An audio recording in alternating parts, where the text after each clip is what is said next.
Hi, Mark from Appmixer here. In this short video, you'll learn how to use data variables to map data between different components.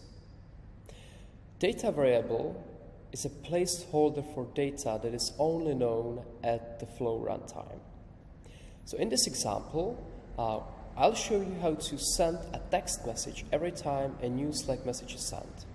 So as you can see, we have these two components here.